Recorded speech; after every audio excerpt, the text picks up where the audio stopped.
یہاں رکے، عشاء کی نماز فجر کی نماز یہاں پہ ادا فرمائے، اور بعض نے لکھا کہ مغرب عشاء اور فجر کی نماز حضور نے ادا فرمائے۔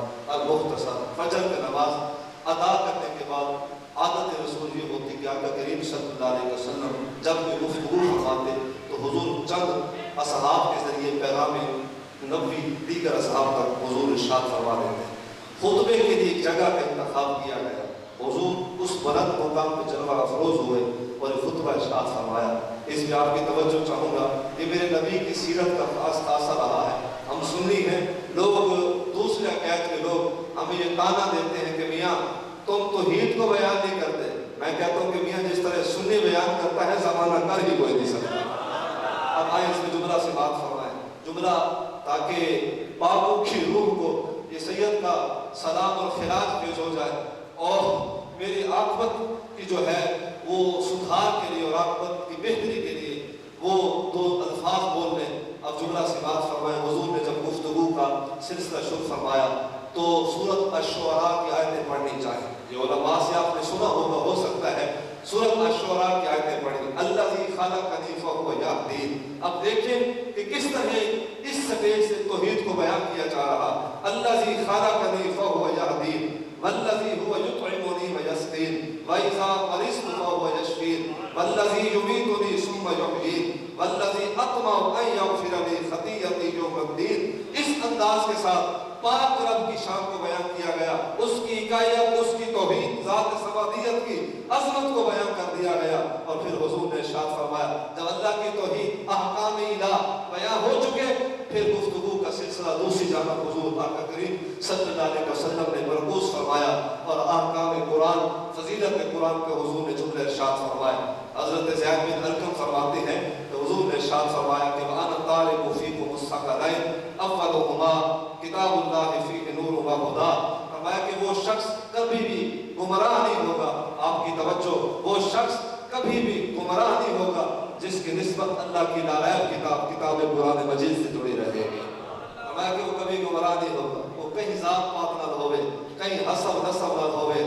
اللہ وہ بندے کو گمراہی تو اللہ بچا گن سی جڑے بندے دا تعلق اللہ دی پاک اور اچھی کتاب قرآن مجید دے نال جڑا رہتا ہے۔ تو آپ احباب آئیں اٹھیں، کتاب حکمت سے بھی تعلق جوڑیں، اس لیے کہ یہ بندوں کے لیے ہدایت نامہ ہے، اس لیے کہ بندوں کو گمراہی سے بچا دے، اس لیے کہ اس کے اندر شفا بھی ہے، اس کے اندر برکت بھی ہے۔ یہ ایسا کلام ہے کہ کلام کو جب کوئی پڑھتا ہے تو رب کا کلام، اور اللہ اس کلام پڑھنے والوں کو اپنا قرب خاص عطا فرما دیتا ہے، اور اس کلام کے ذریعے سے اپنے رب سے ہم کلام ہوتا ہے، کلام کرتا ہے۔ تو آقا کریم صلی اللہ علیہ وسلم نے جب فضائل اہل بیت میں جملے ارشاد فرمائے، وہ جملے بھی بڑی تاریخ سال ہیں، الفاظ 4 ہیں، لیکن حضور والا ان 4 الفاظ کے اندر بڑی معرفت رکھ دی ہے۔ حضور نے ارشاد فرمایا کہ ثم قال واہل بیت، فرمایا کہ وہ بھی کبھی گمراہ نہیں ہوگا۔ پہلا وہ جن نسبت قرآن دینا وہ بھی کہیں گمراہ نہ ہو سی، لیکن شرط یہ ہے قرآن پڑھے، قرآن کو سمجھے، قرآن کے معنی اور مطالب پہ رہ کے زندگی بسر کرے، وہ کبھی گمراہ نہیں ہوگا۔ اور پھر ارشاد فرمایا کہ وہ بھی کبھی گمراہ نہیں ہوگا جس کی نسبت نبی کے پاک گھرانے سے جڑی ہو، جس کی نسبت نبی رحمت صلی اللہ علیہ وسلم کے بابرکت اور مقدس گھرانے سے ہوگی۔ تو فرمایا کہ وہ کبھی گمراہ نہیں ہوگا۔ تو گمراہی سے بچنے کے لیے ان بابرکت نفوس کا سہارا ہے۔ گمراہی سے بچنے کے لیے آقا کریم صلی اللہ علیہ وسلم کے گھرانے سے پیار کریں اور ان کی سیرت کو سمجھیں اور ان کے سوانح حیات کو سمجھ کے ان کی سیرت پہ عمل کرنے والے بن جائیں، تاکہ اللہ تبارک و تعالیٰ پاکوں کی سیرت کے صدقے اللہ امت رسول کے حال پہ اللہ رحم و کرم فرماتا رہے۔ یہ دوسری حدیث مکمل ہوئی۔ ابھی چونکہ وقت ہے اور قبلہ حضور حضرت قبلہ شاہ صاحب نے حکم ارشاد فرمایا کہ آپ نے آدھا گھنٹہ گفتگو کرنی ہے، اور میں اپنے وقت کو بچاتے ہوئے گفتگو زیادہ سے زیادہ آپ تک اس کا جو مغز ہے وہ پیش کرنا چاہ رہا۔ ایک وہ حدیث مبارکہ جو کہ حضرت عبداللہ بن عباس رضی اللہ تعالیٰ عنہ کے مرویات سے ہے، یہ میں حدیث اس زیر و زمر میں عرض کر رہا ہوں۔ ایک تو وہ لوگ جو خاندان رسول سے ہیں، حضرت سعد بن ابی وقاص رضی اللہ تعالیٰ عنہ، اشرف مبشرہ کے روشن باب حضرت سعد بن ابی وقاص، لیکن یہ میرے رب کی قدرت ہے، یہ ضروری نہیں ہوتا کہ باپ اگر سعادت مند ہو تو بیٹا بھی سعادت مند ہو، یہ ہرگز ہو ہی نہیں سکتا۔ اللہ اکبر، سعادت کو پانے کے لیے، سعادت کو پانے کے لیے، سید کا جملہ سن لیں، سعادت کو پانے کے لیے، سعادت کو پانے کے لیے پہلے سعادت مندی ہونی چاہیے۔ حضرت سعد بن ابی وقاص رضی اللہ تعالیٰ کے بڑے فضائل، یہ تو صحابی رسول بھی ہیں اور اہل سنت ان کے فضائل کے بھی قائل اور ان کے بھی مناقب کے بھی قائل۔ آقا کریم صلی اللہ علیہ وسلم ان سے بے حد پیار فرماتے ہیں۔ اب سنیں، فرماتے ہیں کہ یہ میں ایک تو وہ حدیث مبارکہ کہ حضور نے کوڑ کر کے ارشاد فرمایا، مخصوص کر کے ارشاد فرمایا، یہ جو نفوس بطول ہیں اور جو خانواد رسول صلی اللہ علیہ وسلم کے جو چشم و چراغ ان کے متعلق یہ جو آیت مبارکہ نازل ہوئی تو حضرت سعد بن ابی وقاص فرماتے ہیں کہ میں نے اپنی آنکھوں سے دیکھا، کانوں سے سنا، حضور دعا مانگتے ہیں، چادر نبوت حضور انہیں عطا فرماتے ہیں 5 ہستیوں کو، حضرت مولا کائنات سلام اللہ علیہ اور حضرت خاتون جنت مخدومہ کائنات سیدۃ النساء، آپ کو چادر نبوت اور آپ کے شہزادگان کو حضور نے چادر عطا فرمایا۔ اور حضرت سعد بن ابی وقاص فرماتے ہیں رضی اللہ تعالیٰ عنہ، فرماتے ہیں کہ میں نے اپنی آنکھوں سے دیکھا، کانوں سے سنا، حضور دعا مانگتے ہیں، اللہم ہؤلاء اہل بیت فاذهب اہل الرجس، اے اللہ یہ میری اہل بیت ہیں، ان سے رجس کو پلیتی کو دور فرما دے، مالک جس طرح تیرا وعدہ ہے انہیں طہارت عطا فرما دے، جس طرح تیرا وعدہ ہے انہیں پاکی عطا فرما دے، جس طرح تیرا وعدہ ہے انہیں تقوی عطا فرما دے۔ تو حضرت سعد بن ابی وقاص فرماتے ہیں کہ یہ بابرکت اور مقدس نفوس تھے جو دامن نبوت کے قریب تھے اور جن کو حضور سامنے بٹھا کے دعا مانگ رہے ہیں۔ اور دوسری وہ حدیث مبارکہ جو کہ حضرت عبداللہ بن عباس رضی اللہ تعالیٰ کے مرویات سے ہے کہ وہ سارا خاندان رسول، اس پہ آپ کی توجہ چاہوں گا، بے شک وہ سلسلہ چلا ہو حضرت امام حسن رضی اللہ تعالیٰ عنہ سے، آپ کے سلاسل سے، آپ کی طریقت سے، آپ کے جو ہے وہ نسب سے، ان سادات کی بھی تکریم کریں، عزت کریں اور ان کا بھی احترام امت میں لازم ہے۔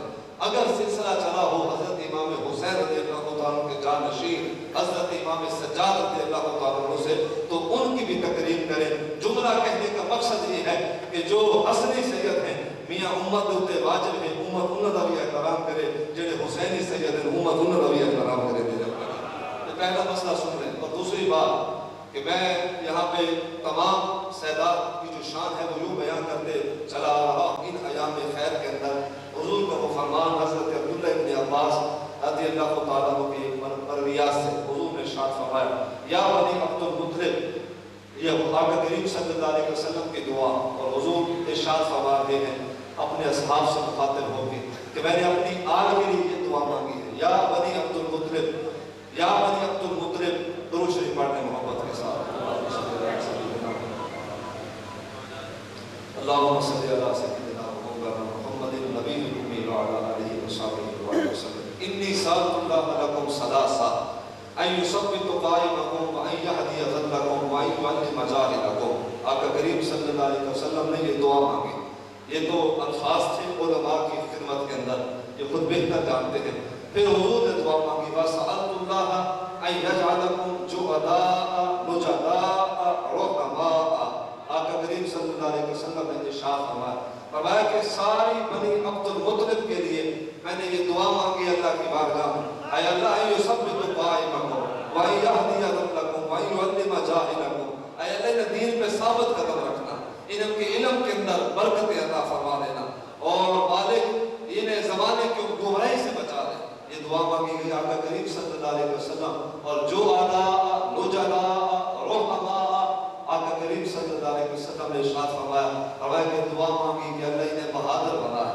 بنی عبد المطلب کے جتنے بھی چشم و چراغ ہیں، بڑے ہوں چھوٹے ہوں، پڑھے لکھے ہوں ان پڑھ ہوں، تھوڑے علم والے ہوں زیادہ علم والے ہوں، عرب کا رہنے والا ہو کوئی شہنشاہ یا عجم کا تاجدار ہو، ہر ایک شہزادے کے لیے دعا مانگی کہ جو آداء نجداء رحماء، اے اللہ انہیں بہادر بنانا، انہیں سخی بنانا اور لوگوں کو انہیں رحم دل بنا دینا۔ اور آقا کریم صلی اللہ علیہ وسلم نے ارشاد فرمایا کہ یہ دعا مانگی ہے، اور پھر حضور نے وہ تاریخ سا جملے ارشاد فرمائے فَلَوْ أَنَّ رَجُلًا صَفَّنَ بَيْنَ الرُّكْنِ وَالْمَقَامِ، فرمایا کہ کوئی شخص رکن یمانی پہ کھڑا ہو یا مقام ابراہیمی پہ کھڑا ہو، کیا کر رہا ہو؟ عبادت کر رہا ہو، نوافل پڑھ رہا ہو، تسبیحات کے اندر ہو، ذکر کے اندر ہو، فکر کے اندر ہو، فرمایا کہ اللہ کو اس کی عبادت کی لوڑ کوئی نہیں، عبادت کی ضرورت کوئی نہیں۔ کون شخص؟ پھر ارشاد فرمایا ثم لقی اللہ، بے شک وہ اسی حالت پہ مر جائے وَهُوَ مُبْغِضُ أَهْلِ بَيْتِ مُحَمَّدٍ دَخَلَ النَّارَ، فرمایا کہ بے شخص کوئی حالت دے وچ وہی جگہ ہوتے مر بھی بنے نا، فرمایا کہ پھر بھی اس کے مقدر کے اندر لکھ دیا گیا ہے کہ وہ داخل النار، وہ جہنمی ہے جو بغض اہل بیت پہ مرا ہو۔ میں اس طرح شاید یہ جملہ عرض نہیں کر سکا جس طرح آپ کی سماعتیں سننے کا مزاج رکھتی ہیں کہ آقا کریم صلی اللہ علیہ وسلم کے یہ فرمان کتنا جاندار اور کتنا واضح ہے۔ اس امت کو پیغام دیا جا رہا ہے جس نے کلمہ رسول پڑھا ہے، اور پیغام یہی ہے کہ ثم لقی اللہ وَهُوَ مُبْغِضُ أَهْلِ بَيْتِ مُحَمَّدٍ دَخَلَ النَّارَ، فرمایا کہ بے شک کوئی اس جگہ پہ مر بھی جائے اس حالت خیر کے اندر بھی، اگر اس کے سینے کے اندر بغض اہل بیت ہو تو پھر اللہ تبارک و تعالیٰ بغض اہل بیت کی وجہ سے سزا یہ دے گا کہ وہ داخل النار، وہ جہنمی ہو جائے گا۔ تو اب آپ آئیں شقاوت کو مٹائیں، عداوت کو ختم کریں، تدورت کو اپنے ہاتھوں سے آپ مٹا دیں، ان پاک ہستیوں سے پیار کریں۔ خاندان رسول سے جو پیار کرتا ہے، زمانے کے اندر وہ واقعات بڑے معروف ہیں۔ کسی کو جو ہے وہ بغداد کی شہنشاہی مل گئی سادات کی غلامی کی وجہ سے، میرا جو وقت تھا وہ تقریباً پورا ہو چکا ہے، اب میں وقت کی قید میں کھڑے ہو کے چند باتیں اصلاح بیان کرنے جا رہا ہوں۔ درود شریف پڑھنے محمد کے ساتھ حکم ملا قبلہ شاہ صاحب کی طرف سے آقا کریم صلی اللہ علیہ وسلم نے جس طرح فضائل بیان فرمائے، تو پہلی بات یاد رکھیں کہ نبی کے آل کے فضائل ہوں یا نبی کے صحاب کے فضائل ہوں، بیان کرنا یہ میرے نبی کی سنت مبارکہ ہے۔ تو اس معاملے میں پریشان نہ ہوا کریں کہ لوگ بیان کرتے ہیں، ٹھیک ہے ہر کوئی اپنے علم کے مطابق کرتا ہے، ہر کسی نے اپنے عقیدے کے مطابق گفتگو کرنی ہے، ہر کسی نے اپنے ارادت کے متعلق جو ہے اپنے مزاج کے متعلق بات کرنی ہے، لیکن اہل سنت کو یہ اعزاز ہے کہ اہل سنت خوش ہو کے فضائل بیان کرنے پہ آئے تو خوش ہو کے فضائل بیان کرتی ہے، اور سننے پہ آئے تو خوش ہو کے فضائل سنتی ہے۔ اس میں ایک اور حدیث ہے، اس کو میں عرض کروں گا، اور اس کے بعد جس طرح حکم ہوگا صاحب میر مجلس کا، آقا کریم صلی اللہ علیہ وسلم نے جس طرح اپنے فضائل، اپنے صحاب کے فضائل، اپنی آل کے فضائل بیان فرمایا، آقا کریم صلی اللہ علیہ وسلم نے ارشاد فرمایا، وہ حدیث مبارکہ حضرت زید بن ارقم کی مرویات سے ہے، حضرت اسامہ بن زید کی مرویات سے ہے، حضور کی خدمت نازاں کے اندر یہ حاضر ہوئے، کوئی سوال تھا، آگے انہوں نے سوال عرض کیا اختصار کے ساتھ، حدیث ترمذی ہے، ابن ماجہ شریف کے اندر بھی اس حدیث کو محفوظ کر دیا گیا۔ آقا کریم صلی اللہ علیہ وسلم کی خدمت حسن کے اندر حضرت اسامہ بن زید آئے، کسی تعارف کے محتاج تو ہے نہیں، حضرت زید بن حارثہ کے بیٹے ہیں، اور حضرت زید بن حارثہ وہ ہستی ہیں آقا کریم صلی اللہ علیہ وسلم جنہیں اپنے خلوت نصیب فرماتے تھے، تنہائیاں عطا فرماتے تھے۔ یار اعزاز نہیں ہے کہ امام الانبیاء حضور سرور کائنات صلی اللہ علیہ وسلم چند باتیں، ایک یہی حدیث مبارکہ جو آپ کو بیان کر رہا تھا، مکمل کر کے حضور علیہ سے اجازت ہے۔ میرے پیر کے استانے کی یہ چشم چراغ ہے، وہ سرکی دے وچ اسعاد ہیں کہ کیا نام پوچھ دیں بے نام ہمیں، تیرا نا چاہتوں سدا نا تھی گا۔ میرے پیر و مرشد کے استان سے تشریف لائے ہیں، جملہ سماعت فرمائیں۔ حضرت اسامہ بن زید رضی اللہ تعالیٰ عنہ حدیث ترمذی کے راوی ہیں، آقا کریم صلی اللہ علیہ وسلم کی خدمت حسن کے اندر یہ حاضر ہوئے، سوال بات کے یہ فرماتے ہیں کہ شام کا ویلا تھا، میں دروازے نبوت میں پہنچا، سارے آداب کو ملحوظ خاطر رکھ کے دروازے نبوت میں دستک دی، حضور خود باہر تشریف فرما ہوئے تو آقا کریم صلی اللہ علیہ وسلم نے مجھے ارشاد فرمایا کہ اسامہ خیریت تو ہے، رات رہیے باہر۔ حضرت اسامہ بن زید نے اپنی حاجت خدمت نبوی کے اندر عرض کی۔ اب سنیں، حضرت اسامہ بن زید فرماتے ہیں کہ جب میرے سوال مکمل ہوئی، جس ضرورت کی خاطر میں حاضر ہوا، تو میری حضور نے حاجت روائی فرمائی. اس کے بعد ایک چادر حضور نے اوڑھی ہوئی تھی, پہنی ہوئی تھی, اور آقا کریم صلی اللہ علیہ وسلم کبھی سبز رنگ کی چادر اور کبھی کالے رنگ کی چادر حضور زیب تن فرمایا کرتے تھے. اور آقا کریم صلی اللہ علیہ وسلم کی چادر نبوت کے اندر حضرت اسامہ بن زید فرماتے کہ کوئی ایسی شے تھی کہ جو محو حرکت تھی, مجھ سے رہا نہ گیا. میں نے عرض کیا غلام تھا, غلام کا بیٹا تھا, اسی غلامی کے ناز پہ میں نے سرکار دو جہاں کی خدمت نازاں کے اندر یہی سوال کیا. آقا کریم صلی اللہ علیہ وسلم نے سے عرض کیا کہ حضور ارشاد فرمائیں کہ چادر نبوت کے اندر ہے ایسا کچھ جو محو حرکت ہے اور جو ساکت نہیں ہے. تو آقا کریم صلی اللہ علیہ وسلم نے چادر کے ایک پلو کو ہٹایا. میں اس چیز کو بھی ادب کے خلاف سمجھتا ہوں کہ میں نے کوئی چادر پہنی اور میں مثال دیتا ہوں, یہ میرے ادب کے خلاف ہے.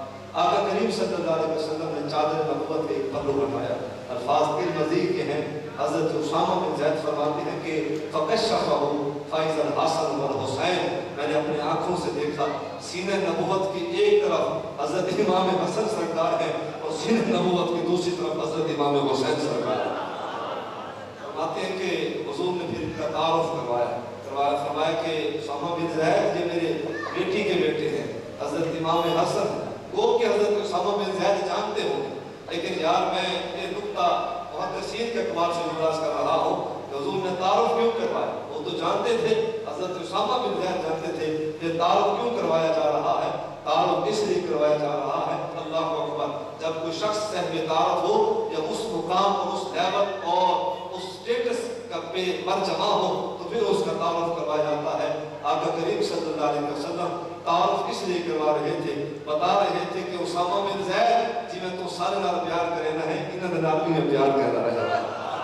تعارف کروایا جا رہا ہے. اور حضور نے ارشاد فرمایا یہ میری بیٹی کے بیٹے ہیں, ان سے میں پیار کرتا ہوں. پھر دعا مانگی, اللہم انی احبہما واحبہما واحب من یحبہما, اے اللہ ان سے میں پیار کرتا ہوں. نبی نے ہاتھ اٹھائے, دعا مانگی, اللہ اکبر. کیا خیال ہے یہ میرا ذوق نہیں ہے, یہ میرا ایمان ہے.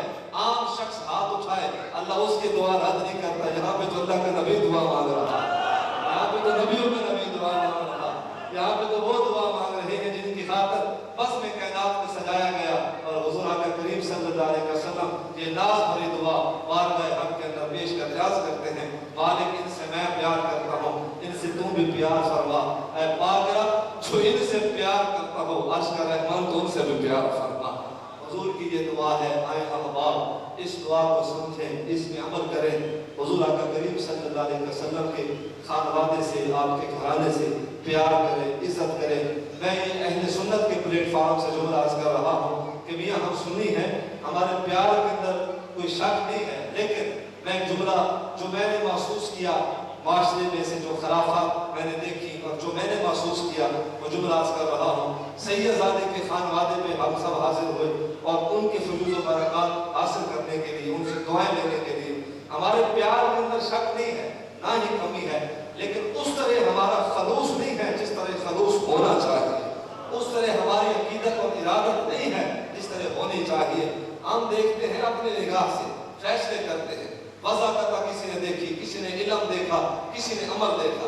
میں یہاں پہ واللہ جو جملہ عرض کر رہا ہوں یہ اپنی تحقیق پہ عرض کر رہا ہوں. کوئی علم دیکھتا ہے, کوئی وضاحت دیکھتا ہے, کوئی جناب قول و فعل کو دیکھ رہا.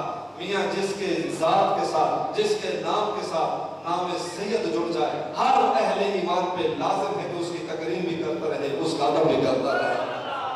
یہ فیصلہ کرنا ہمارا کام نہیں ہے. حضور والا یہ فیصلہ کرنا کہ کوئی کتنا علم والا ہے, کوئی کتنی پہنچ والا ہے, میرا رب جانتا ہے کہ اللہ نے کس کو کتنا ذوق اور ایمان عطا فرمایا. آئیں اٹھیں, سوئے ہوئے انسان کو بیدار کریں, اپنا تعلق اپنے رب سے جوڑنے کے لیے. حضور کا وہ فرمان امت کے لیے کافی ہے, اگر کوئی جانے سمجھے عمل کرے. حتیٰ یحبکم اللہ ورسولہ والقرابۃ. فرمایا کہ ایمان کی تکمیل کے لیے بنیادی شرائط یہی ہے کہ اللہ کا پیار بھی ہو, اللہ کی محبت بھی ہو. اللہ کی محبت کا تقاضا یہی ہے کہ اللہ کے نبی کی محبت ہو, ان کی سنت پہ عمل کیا جائے, ان کی شریعت کو اپنی زندگی کا زینہ بنایا جائے. اور نبی رحمت صلی اللہ علیہ وسلم کی محبت کا تقاضا یہی ہے کہ نبی کے گھرانے سے پیار کیا جائے. ان کی محبت اور مودت کا حکم میرے رب نے خود ارشاد فرمایا ہے. یہ ہم سب پہ لازم ہے, یہ ضروری ہے. خاندان رسول صلی اللہ علیہ وسلم کی محبت ہی ایمان کی پہچان ہے، اور جو اس محبت میں مرا، آقا کریم صلی اللہ علیہ وسلم نے ارشاد فرمایا کہ جو ان کی محبت میں مرا وہ مومن ہو کے مرا اور درجہ شہادت میں مرا۔ اللہ عمل کی توفیق عطا فرمائے۔ وقت کے دامن میں گنجائش اتنی تھی، اب مناسب نہیں ہے، جن کے انتظار میں ہم سب یہاں در جوان ہیں، بیٹھے ہیں، وہ جلوہ افروز ہو چکے ہیں۔ اللہ تبارک و تعالیٰ اس آستان پہ ہم سب کی حاضری کو قبول فرمائے۔ جو ایک مرادیں لے کے ہیں، اللہ اس آستان کی برکات کے صدقے سب کی دلی نیک ایمانی دینی مرادیں پوری فرمائے۔ آخر دعوانا الحمدللہ رب